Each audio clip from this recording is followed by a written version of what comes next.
Segala macam penyakit telah merajalela di zaman sekarang ini. Bahkan, para dokter banyak yang angkat tangan terhadap beberapa jenis penyakit ganas seperti kanker dan sejenisnya. Meskipun obatnya sebenarnya tetap saja ada. Sebab, Allah tidak menciptakan suatu penyakit kecuali menciptakan juga obatnya. Dan kita pun tak tahu bila obat dari penyakit yang kita derita selama ini sebenarnya ada dalam amalan sedekah. Sebab Rasulullah pernah menegaskan dalam hadisnya, "Obatilah orang-orang yang sakit di antara kalian dengan sedekah." Hadis riwayat Baihaqi. Hai semua, kali ini aku meringkas buku Terapi Sakit dengan Sedekah, karya Hasan bin Ahmad Hammam.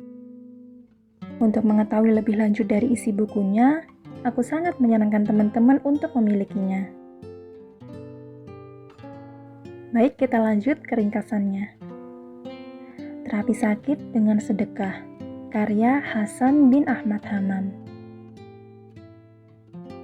Sedekah diambil dari huruf shad, dal, dan qaf, yang menurut bahasa ialah kata benda yang dipakai untuk suatu yang disedekahkan. Beberapa ulama menyampaikan pendapatnya mengenai sedekah. Di antaranya ada Ar-Raqib yang mengatakan bahwa sedekah ialah harta yang dikeluarkan seseorang dengan tujuan ibadah, seperti zakat. Akan tetapi, sedekah pada dasarnya disyariatkan untuk suatu hal yang disunnahkan, sedangkan zakat untuk hal yang diwajibkan.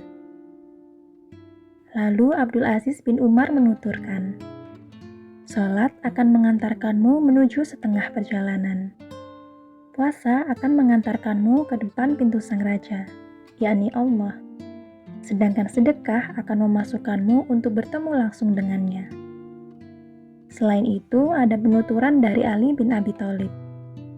"Barang siapa diberi harta oleh Allah, hendaklah ia menyambung hubungan dengan kerabatnya dengan harta itu.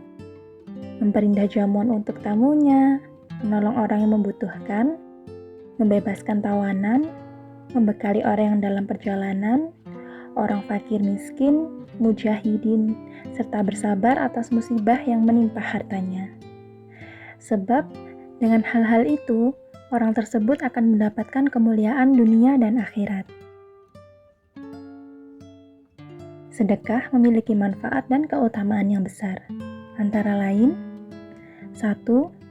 Sedekah merupakan penyuci, pembersih, penghapus kesalahan, dan pengangkat derajat. 2. Sedekah merupakan bentuk ketundukan hamba kepada perintah Allah dan Rasul-Nya. Sebagaimana firman Allah dalam surat Asy-Syura ayat 47, yang artinya, "Patuhilah seruan Rabbmu sebelum datang dari Allah suatu hal yang tidak dapat ditolak kedatangannya. Kamu tidak memperoleh tempat berlindung pada hari itu, dan tidak pula dapat mengingkari dosa-dosamu." 3. Sedekah menghindarkan kita dari musibah dan menjauhkan kita dari kematian yang buruk. 4. Allah memberi ganti orang yang bersedekah. Allah berfirman, "Katakanlah, sesungguhnya Robku melapangkan rezeki bagi siapa yang dikehendakinya di antara hamba-hambanya, dan menyempitkan bagi siapa yang dikehendakinya. Dan barang apa saja yang kamu nafkahkan, maka Allah akan menggantinya.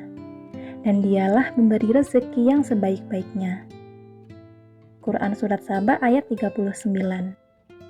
5. Pahala sedekah tidak putus meski penyedekah telah meninggal. 6. Sedekah dapat menghapus kesalahan. Sebagaimana riwayat dari Mu'adz bin Jabal, Rasulullah bersabda, "Sedekah itu menghapus kesalahan layaknya air memadamkan api." Pada dasarnya mencegah lebih baik daripada mengobati.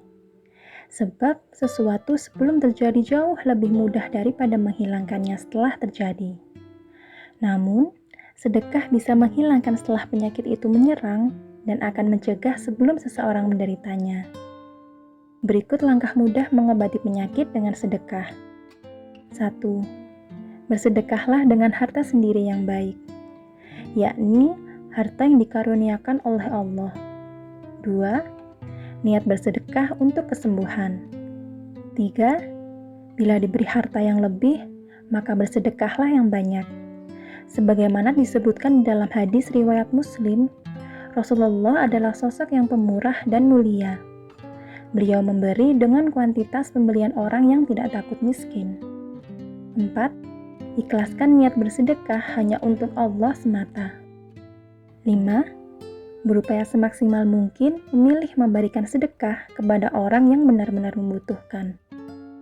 Orang yang soleh dan orang yang bertakwa. 6.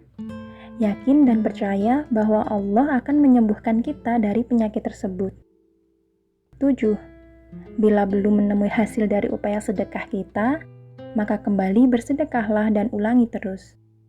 Meskipun hal ini sebenarnya jarang terjadi. 8. Bila Allah telah menyembuhkan penyakit kita dan melapangkan kesempitan, maka panjatkan puji dan syukur sebagai rasa terima kasih kita terhadap karunia Allah. Itu tadi ringkasan buku Terapi Sakit dengan Sedekah. Kita jadi tahu ternyata sedekah itu banyak sekali manfaatnya. Terima kasih telah menonton video ini. Sampai ketemu di video selanjutnya.